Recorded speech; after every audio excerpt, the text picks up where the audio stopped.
nuclear storm threat the Hill? Have I got that on my show images page? Yeah, it's on your website. It's a top article. You mean on our home page? Right. Okay, because I was looking, right. All right. Are you serious, folks? Are you serious? Welcome to today's broadcast. We've got Stan Dale with us. And you know what? You're in for a treat today because we're going to dig into a very serious situation that's been developing right before our very eyes.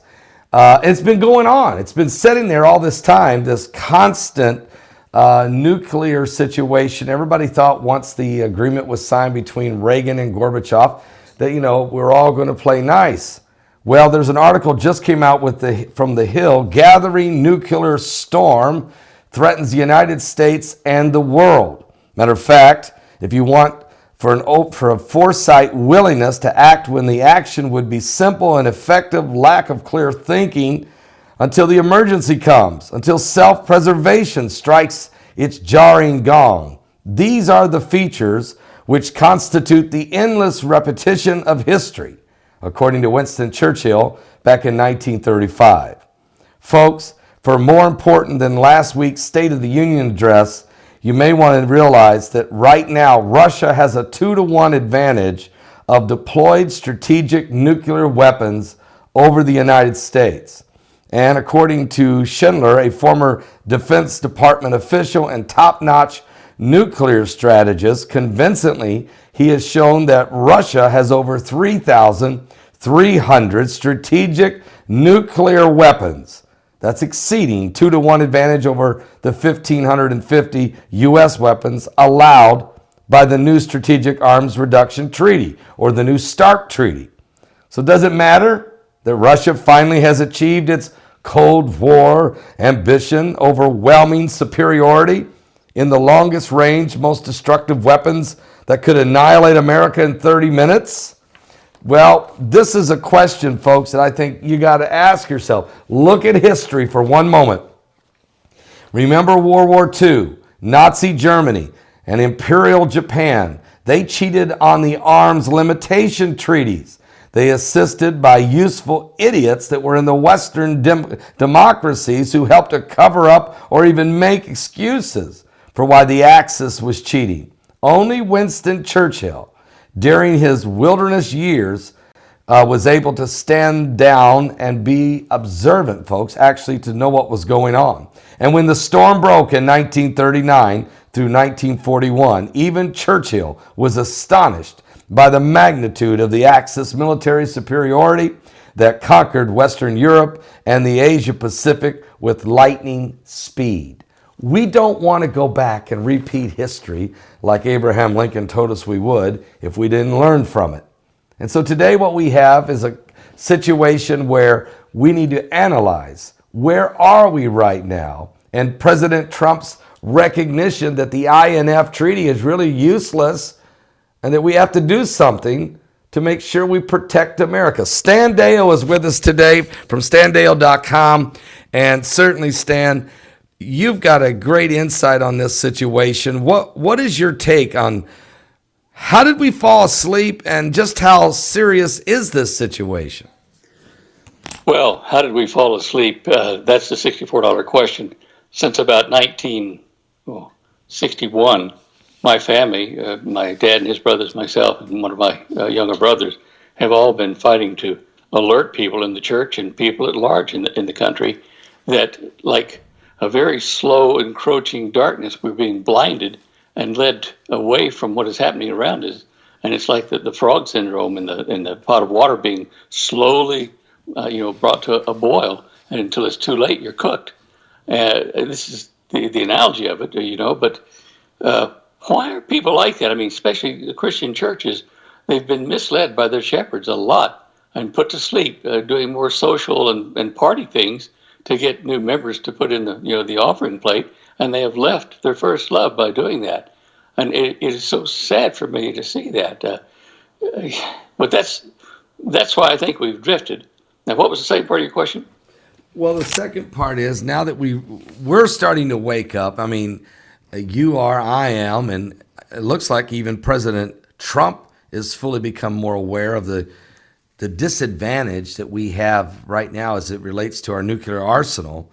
So what do we do at this point? I mean, we have a couple deals going. Trump tears up the TPP trade deal. He tears up the NAFTA deal. He tears up the Paris climate change fiasco. And he looks and he sees that the fact that this INF deal, first of all, he says, get rid of that Iranian nuke deal, which was the atrocity of all atrocities. And then he looks at the INF treaty and says, what in the world's going on? These guys are not keeping their word. Russia's been cheating the whole time. And Washington's been covering it up. Washington elites have been literally covering it up, especially during the Obama administration.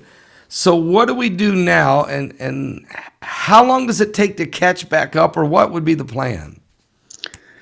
It is a very, very difficult thing to answer. I see things publicly that President Trump is talking about, and as you mentioned, things he's done that all look to be good to me.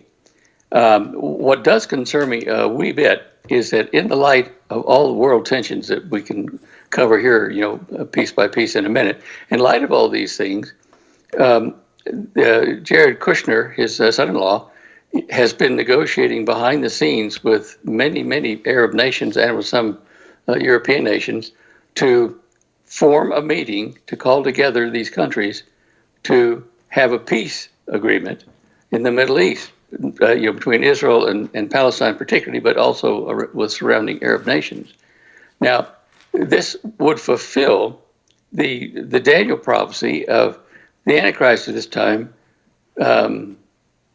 being a signatory or ratifying a peace treaty in the Middle East. Now, I didn't say Middle East exactly in the in Daniel's scripture about it, but it's in the region thereof between Israel and neighboring countries. Now, if that happens, and President Trump, particularly the United States, authorizes that, signs that agreement that divides Jerusalem or divides Israel more than it is already, then I suspect that the United States is going to be divided, physically and possibly culturally, because we've divided the Holy Land. What do you think? I think you're exactly right. And I mean, the Bible plainly says not to part the land. I think anytime and every time historically the United States has done anything that had to do, like whenever Bush, I think when President George W. Bush had 1,809, I think was the number, Stan, Jewish settlers that were removed forcibly removed out of the West Bank. 5 days later, Katrina crashed into New Orleans and killed 1,809 citizens. I mean, this is almost, if that isn't a sign, I don't know what could be. So anytime, and even Obama's administration, when they would vote, even when he would just vote, they would allow votes to be done in the Security Council that would be pushing toward a dividing again of Israel. It always brought a storm, a tornado, something. So you're right. If a covenant is signed that has to do with parting Israel or parting Jerusalem, I would think, Stan, that America would suffer a catastrophic event from this. And yeah, I just don't know if President Trump is aware of the prophecy. He's going ahead with it anyway. I just don't understand that. And there's a couple things going on now. There's a couple things, Stan, and we've had discussion about that here. You have the covenant with many, which is the Daniel 9:27, the abomination of desolation. And then you have this 1 Thessalonians chapter 5 scripture, which some people think this could be a separate agreement from the Daniel agreement. I'm not sure. I'm just not sure. But it does say in 1 Thessalonians 5, but of the times and the seasons, brethren, you have no need that I write unto you, for yourselves know perfectly that the day of the Lord so cometh as a thief in the night. For when they shall say peace and safety, then sudden destruction cometh upon them, as travail upon a woman with child, and they shall not escape. Now, this scripture here, and I think you've alluded to it at your website over at standale.com. And folks, if you go there, he's got some great pictures and images from today's broadcast where he actually has scripture tied to the pictures and the current event that's happening, especially has to do with this Middle East peace negotiation that's going on. And, go ahead. I mean, tell them about it, Stan. I was just going to say, if they go to our main website, standeo.com, they need to go under the picture of the microphone and go to show images, and your picture will pop up there. And they need to click on your picture, and that'll take them into the place you were talking about with all the pictures and scripture and stuff I've got up today. Yes, and we're standeo.com, show images, and then click on Paul Begley. And there you see it. We're showing about 9 of those pictures right now. You can see the scriptures he has and the events tied to it. I think this is excellent. Will help give you a visualization, folks, of the prophecies in the Bible, the things that are happening. I mean, you got the Saudi Crown Prince, Mohammed bin Salman. I mean, he and Kirshner are very, very close. Do you see that as a part of this covenant with many, possibly? Oh, yes. Yes, indeed. Prince bin Salman has a long time been on my radar as a very high potential Antichrist for this age. His last name, Solomon, is a derivative of Solomon, which in Revelation, where it speaks of, here's, the name of the beast or the name of the man, which is, like wisdom. And when you go back to look at wisdom and you look at 666, it points you to King Solomon. And of course, the Arabs think King Solomon was, a great guy. And our modern Antichrist will probably be a derivative of that legendary King Solomon. Now, Mohammed bin Salman, Prince of Saudi Arabia, he's wealthy enough. I mean, he's hugely wealthy, and he's powerful enough in the region and across the planet in various other countries in South America as well, that right now he has a potential to pull the planet together when a time of crisis hits the planet. Now, there's so many things with him, but right now he's a prince. When his father, King Solomon, dies, then MBS will be not a prince of the covenant, but he'll then be a king. So if that happens and the covenant hadn't been signed, then it's not bin Salman that's the Antichrist. But if it's going to happen, he's going to be the Antichrist, then another thing has just become a fly in the ointment. His dad just took the reins away from him on the deal of the century, they call it, the peace treaty in the Middle East that Trump and Jared Kushner are making. So if his father says you can't do this anymore, I'll take care of this, you get out of the way. How can the prince ratify the contract? I don't know, maybe he still can. But we're seeing a time window that's so short, so close. That we're on the verge in days, maybe weeks, of seeing something gel as far as this peace treaty over there and identifying the Antichrist.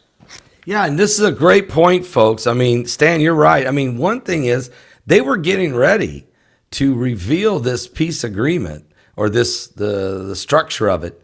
And all of a sudden, Israel decides to have an election on April 9th. And so they've held off. I mean, Trump and Kushner, they've held off till after the April 9th election in Israel because they want to find out who they're dealing with. Is it Netanyahu? Is it General Benny Gantz? Or maybe even Minister Bennett? And we're not sure who's going to be the prime minister. I think Netanyahu's going to squeak it out, but I could be wrong. What could happen here is, so they're going to wait. So you're right. It's like we're talking a few days. And we just had this blood moon, and I'll be honest with you, this super blood moon over Washington, I really believe it was a prophetic sign that something about this Middle East deal is about to happen. I think it's a warning to America to be very careful on how this is structured. So, Stan, you're all over it here with identifying the players. And you don't forget, King of Jordan, I mean, he'll play a role. I mean, King Abdullah, isn't that correct? Yeah. He's been a kind of a anti-Israeli for some time now. Then he's not even honoring any longer the allowing settlers or visitors to come into Jordan to an area that he set aside for Israel by contract or by treaty. He's really kind of turning against Israel in that respect. So, I mean, he's so close. If he makes a deal with, say, the Arabs and their weapons or whatever, I mean, he's like a few minutes, less than 9 minutes away from Jerusalem by aircrafts and missiles and stuff. So watching him, he's a key player in the whole chessboard over there. And with the fact that the Temple Mount right now is under his control, if you will, his overseeing it anyway. He plays a role, no doubt. And then you've got other players. I mean, Saudi Arabia, as you've just said, no doubt. United States, the British Empire, they got their hand in the cookie jar. The Vatican's got their hand in there. I mean, there's a lot of players. This would be a covenant with many, wouldn't it? Oh yeah, absolutely. This conference that they're having in Warsaw here soon, in just a few weeks, it'll be a 2-day conference. They've invited, I think it's 40 nations to attend. A lot of them are Middle Eastern. But at that conference, they are going to promote a future of peace and security in the Middle East. Now, peace and safety and peace and security, I think, are the same thing, don't you? Yes, and that's why you're right on the money with your 1 Thessalonians chapter 5. That's exactly right, and that's exact. And they're going to be actually going to question Jared Kushner in this meeting over in Warsaw, Poland. And I think it's on Thursday, folks, on Valentine's Day. He's going to take some questions publicly from some of the foreign ministers about the agreement. Now, he won't reveal it all, but that's going to be interesting. We need to watch and see how he reacts. It is.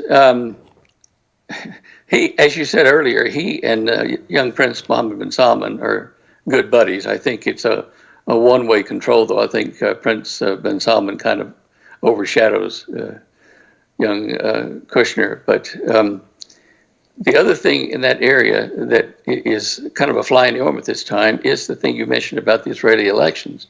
Now, on slide 51, I've got on the show images page, I have a link to an article about Prime Minister Benjamin Netanyahu cutting back or actually stopping payments to the Palestinians by, not deduct certain amounts of money from the tax he gets to the Tel Aviv regime, and he collects on behalf of the Palestinian Authority.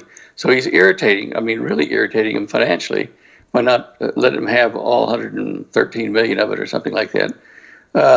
So here we are going into a Warsaw conference to promote peace and security, and this act, you would think, by Israel is going to really irritate the Palestinians. So there must be some grand plan there. Maybe he'll change his mind if he gets reelected and stop that and go back to being friendly with the Palestinians to allow the agreement to be made. I don't understand his act there either. There are a lot of things I don't understand. I see them happening, and I know they fit into prophecy, but I don't understand why exactly. Well, that's right, and that's why we keep watching every day. You got one eye in the Bible and one eye on the current events, and you just keep watching. And it's a very fluid situation. It's an amazing time we're in. We're certainly in these end times, dangerous time as well. Let's go back to this question. Now you have, folks, this is Stan Dale from standale.com. And I was thinking about your wonderful equipment that protects a home, it protects all the components in your house, okay, all the electronics. And the threat of an EMP, I understand, you and I talked about this last year.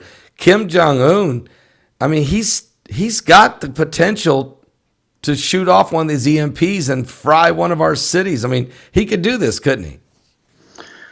Yes, he could. The Russians could. The Chinese could. And, under certain circumstances, if they're given the type of bomb that produces an EMP, the Iranians could, by putting it on a ship and getting outside international waters and hitting the East Coast, up near, more toward the center of the country. Holly had an article, in fact, I think she still has an article up there about that, showing that the East and Middle East of the country in an EMP would be greatly at risk. 65 million people would be out of power instantly if they hit the power grid, whether they do it with internet, cyber stuff, or whether they do it with an EMP. And the West Coast is not going to be exempt from an EMP, but apparently the concentration of it may be more to the Midwest and East. She's got it there in the SciTech articles on column 1 today, about halfway down the website. So yeah, the EMP shield is a must. The first thing it does as a line of defense to homes and buildings is it stops a huge power surge that comes in over the grid lines. Now, the grid lines, the power grid lines are long, miles long, and when an EMP strikes and discharges electrons into the air, it goes to this wire like a great collector antenna, and that then pushes huge amounts of currents, like 60, 70,000 amps of current at very, very high voltages down the lines to your household or your local transformer that goes into your breaker box. And if you don't block that with an EMP shield, directing it straight down into the ground before it can get in the house, it'll cause fire in the breaker box and the wall around it, and potentially fires all through the wiring in your house. Needless to say, about your instruments, electronics inside the house. So the first line of defense is your EMP shield, which is being used already by our government customers, and we're designing more things for them as well. This is a revolutionary piece of technology. It is extremely fast. In less than half a nanosecond, half a billionth of a second, it says, uh-oh, we've had an EMP pulse and it's coming our way. And immediately it takes your neutral and ground lines in your house straight down into the ground, so that when that big surge of current and voltage hits, it goes straight down in there into the ground and misses your house. I think every house should have one. We're even talking to some of the local power co-ops to say, look, we've designed this thing, a round thing like a disc, that fits inside your smart meter. And it has in it the circuit that protects the homes. An offer to your customers at $5 a month or something like that. And you don't even have to get in their house to do it. You can just go outside of the power meter, put it in, screw it in, and you're done.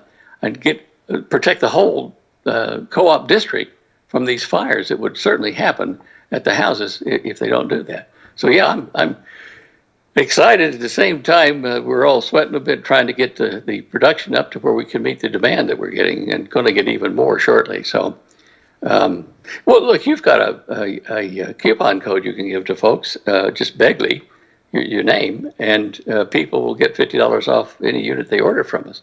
4 units. Some people are ordering 2 and 3 for various uses, but someone for a car, someone for a generator outside the house that's disconnected, and for the house one itself. And then we've got extension ones inside the house that will hold 6 power points on it. So, yeah, I mean, we've got 30 some odd models. They're just trying to meet the request that people say, I need one for this kind of a thing and that kind of a thing. So tell you people to go to myempshield.com, and I'm going to send your IT guy a new link for your graphic and a new graphic to get you to the right place, because I don't know that your graphic is going to the right website at the moment. But that'll sure help your people to get that discount. All right, folks, there you heard what Stan said. You just get that EMP shield. When you get that, and you just use my name Begley and save $50 on the unit for you and for your home. And I think, Stan, they should probably, is it good for them to call there and ask what it is they need? Is there someone they can talk to? They can say, here's my home, here's my size of my home, that kind of thing. Yeah, we've just put in a new switchboard here. Let me just grab up on the internet here our website and see what it says. I think it's the switchboard we all are hooked into. A lot of it will probably be transferred to my phone anyway, or to my extension. But yeah, either myself or one of the executives there at the factory will be able to tell people what they need. There are peculiar arrangements of things that people have on a farm. Got this much power going out to a barn, and we have some power from the grid. We have a generator. All those kind of questions. People need to talk to us about it, because there are certainly variations that we need to look at in some instances. But just for the normal house in the burbs, a 120-240 volt EMP shield can either be wired into the side of the breaker box or put inside of it with a little 2 green lights that come out the side so you can see that it's working. Those are the 2 types. that are most commonly used. And so it's fairly straightforward if you have a straightforward situation. And also, Stan, you're talking about the smart meters. Now, the fires we just had in California. I mean, I talked to people out there in California who actually went to several inspectors, guys that went to homes and homes and homes. And I understand the wildfire was outrageously crazy, the largest wildfire in history, but these homes, there were homes that burnt down and nothing else around the house, none of the trees, nothing else burned down but the house. And I seen just a couple days ago, or just maybe a week or two ago, that PG&E, Pacific Gas and Electric, has filed bankruptcy because of the liabilities that possibly that these smart meters may have contributed to the fires. Have you heard anything about this? No, if you've got more information, I'd sure like to see it. By the way, whether you have the smart meter from your co-op or not, you can get your own, as we said. The phone number for getting into our factory is 620-412-9978. 620-412-9978. And if I'm not there, there are several guys there that can help you. The front desk knows who. But yeah, I'd like to know more about that, what the smart meter played in that. I saw those pictures of where you have a house just burned to the ground, an ash pile, and around it the green trees were still there. I'm not. I looked at that. And I'm not sure that I was happy with my explanation, but it was like the fire was so intense that it went upwelled and went up high enough to get over the trees and then curl around and form one of these little invisible thermal donuts in the air, and it took it away from the area before it could burn all the trees. That's the only thing I could figure, but as far as the smart meter involvement, I don't know anything about that. All right, we'll look into that a little bit more. That is one of the concerns of several people, and apparently there's been lawsuits filed against PG&E, so many that they filed bankruptcy. I just don't know what that would be. I don't either. I mean, they said there was some kind of power surge and these smart meters were blowing. Now, there was in Paradise, California, there were areas where there's, let's say, 20 homes. 19 of them that burnt down all had smart meters. The one house that didn't burn down didn't have a smart meter. Do you think it's because they didn't have a surge protector in their smart meter? Well, it could have very well been, yes. And so that's why I'm thinking your EMP shield may do more than just, and I'm going to ask you, I understand it's to protect all the components in the house from an EMP, let's say from a nuclear EMP above our heads, but does it also help in an electricity surge that could be coming right down the line? Lightning. In fact, our engineering department is right now. I've seen the circuit board. They're beefing it up to even take a direct lightning strike and still keep working. It'll stop one lightning strike surge, because that normally would destroy such things as these shields. But we're making ours to take a lot more power, because a lightning stroke hitting your house is a lot hotter than an EMP shield. An EMP burst effect. So, I mean, lightning strokes are very, very tough. But we've tested our devices in a factory that got hit with high voltage surges like that, and it blew our EMP shield, the original design, but it saved all of their factory equipment and saved them $60,000 worth of damage in one day. So what we're doing now is increasing the strength of it so that it will also work after it's been hit by lightning, unless it's a direct spot right on it that melts it into a puddle of metal or something. But other than that, a lightning strike right onto your home and stuff like that, it would survive, it would protect you, and still be working. Doesn't matter anyway. We warranty the things against stuff like that to replace them, but we're trying to make it so that they don't have to get a replacement, that it keeps on working. This is great information, folks. Again, Stan Deo, go to his website, www.standeo.com. The number Brock's been putting on the screen if you have any questions about your home and what you may want to do. But after these wildfires in California, and with some folks really truly, look, if a power surge happened at PG&E and it blew some of these smart meters and set homes on fire, then of course the conditions were so awful. I mean, it was so dry. The winds were blowing 70 miles an hour. Obviously, if houses start burning, then the forest can burn as well, and it can snowball.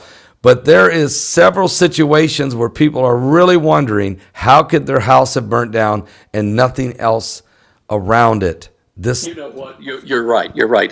Now I understand what happened. Because if it had moved in, blowing in with the winds, it would have come in from some side of the house. It would have hit the trees first and then the house. But no, the house burned from the center out, and that heat went up and didn't pass onto the trees because it went straight up into the sky from the house, not from the trees. That's exactly right. And I talked to one of the guys that was there. Who was one of the inspectors who went out, and they were going. He had been on 6 different tours. He went to different communities, and he said right to me on the air. He said, "Look, there are houses that burnt down with nothing else burnt but the house, and then there would be other houses in the same neighborhood that didn't burn, and they didn't have the smart meter. Okay, they still had the old style meter. So there's a serious potential liability here, and I think this is why PG&E has went ahead and filed bankruptcy, because they know that there may be more to this story than. Look, the winds were blowing, Stan. The area was dry and parched, and the forest wasn't clean like it's supposed to be. And Trump was right on that when he said to Jerry Brown, "You guys, for the last 25 years, did not clean the forest the way it's to be done. You knew this. You used to do it. Look, you got to take some responsibility." But at the end of the day, there's maybe more than what meets the eye. And you were the guy I needed to give this to figure out where we go from here. But I'm glad your equipment can prevent this kind of thing, because you will stop even a lightning strike voltage surge. Certainly something coming down the line, it would be able to handle it, wouldn't it? Oh, absolutely. I wish we could have told PG&E about this before they filed bankruptcy, because maybe they could mitigate, the lawsuits and damages, but maybe they can restart under a different company name, so they can keep going and supplying power. But we've already got power co-ops in Colorado and Kansas, and all saying, all right, when you get it, into production, we want them. I mean, we're talking tens of thousands of homes, and boy, I wish I'd have put that together. We could have at least told them it was in development and maybe saved some of their problems. Well, maybe going forward you can. Forward you can. And so it's an important part. Folks, again, go to standale.com. That's www.standale.com. Stan, let's go back to the nuclear question a little bit here. Where do we go from here? Trump says, forget the INF. You guys have been cheating. We got to move on and protect ourselves. Does that mean, are we back in an arms race again? Oh, yes. I understand a couple of our executives are kind of gagged a bit about what we can say, but there's arms and there's arms. And a couple of them are having to get top secret security clearances now because of developments. But you have defensive stuff, you have offensive technologies, and obviously the government is not going to tell the press, and hence our enemies, what they're really up to in detail. You have to give the government a little leeway on that, because they're trying to defend us. And the new technologies for weapons a lot of them include EMP type weapons that are portable. And that's about as much as I can say about that. But wow, yeah. I don't like that. We're talking, so the nukes are being downsized. You're saying portable nukes or briefcase nukes or that kind of thing, and we're hearing that kind of thing. This is a dangerous world now. It is, and right now, I think you were probably talking about it today or earlier on your show about the Chinese-American conflict over in the China Sea with our fleet, with the Carl Vinson stuff being over there. doing navigational exercises, in quotes, but really keeping an eye on the Chinese developments with those artificial islands they've been building and the airstrips and rocket launch capabilities and things like that. Well, the Chinese are upset, and they're not just kind of sitting at home complaining. They're flying around our fleet. It's at a powder keg pitch over there, and even the British are sending over one of their large warships into the Pacific region as well to join this stalemate to China. They're helping us in that respect. It's building up, and we've got a fleet or so over in the Mediterranean, and some craft, I think, in the Red Sea or the Arabic Sea, Sea of I forget what they call it, the Arabian Sea. That's what it is. Yeah. In that region, and we're all getting ready to strike two fronts: the Chinese, the Russian, Syrian, Iranian front in the Middle East, and we're divided against those two. and the president is now also trying to solve the border problem to keep the illegals out, because a lot of those have been proven to be foreign agents from the Middle East who can come in and use weapons in the States to destroy us from within. So technically, he's already preparing for war on two fronts, and he's trying to get the Congress to approve a war on the third front to protect the country. And I just cannot understand the Democrats who voted for this wall before who now don't want to do it, just in stubbornness. And we're a country really on the verge of war on three fronts, which is unheard of. You are exactly right. And I in my show today earlier, we talked about these things, as you said, and I actually think the president is going to declare a national emergency before the deadline of shutting down the government on Friday the 15th. Because actually what he could do is, let's say tomorrow, if he declares national emergency, he says, okay, we're going to fix the wall. I can't get these guys to negotiate, so I'm going to do it. Now, you guys want to negotiate whether you want to keep the government open or not? I'm all for it. What do you want to do? Because the wall is off the table. I'm fixing it. I mean, this to me would be his move. Of course, they've got the lawyers waiting. They're going to try to challenge him, take him to the Supreme Court. And you're exactly right. He's just trying to protect the country on three fronts. And, oh, by the way, Stan, what about Taiwan? That is a little bit of a problem because the Chinese are, China's getting kind of pesty over there. They're getting very feisty. Yeah, they are. It's just another one of the little irritants that is flaming this war or potential war. The former administration so depleted our military and our weapons inventory that it's going to take a few years, to get some balance of power back in our military and our weapons arsenal. So that's why there have been alternate development programs within our technological divisions for the military to make new kinds of weapons that cost less, do more damage, and are portable. Because we don't have the time or the resources to build missile-type things or new super aircraft, and build enough of them and deploy them, because that takes years to do. So we're looking at short-term, really effective new kinds of weapons for that reason, just to catch up where we were put behind by previous administrations. Folks, again, Stan Dale, go to his website, standale.com. Just really, he has developed a great product that can help protect your home or protect your refrigerator, your computers, all your components in the house in case of an EMP surge, which could easily happen now. So you need, and if it isn't an EMP, it could just be from an electrical surge. That may have been what happened in California. We're not positive of that. A lot of folks think so. I don't know. But certainly, and then there's the lightning, of course. So all these things, he can help you there. Go to his website at standale.com. Use the code BEGLEY. Save $50 on your unit. Or pick up the phone and call him over at 620-412-9978. That's 620-412-9978. Tell them that you want to talk to somebody, you're wanting to get the unit. Use the name Begley. Save the $50 on the unit. You might need 2 units even. Find out what you need. And let's just prepare ourselves, guys. We're in this time that the Bible said perilous times will come, or dangerous times will come, and I think we're there, Stan. I really do. I do as well.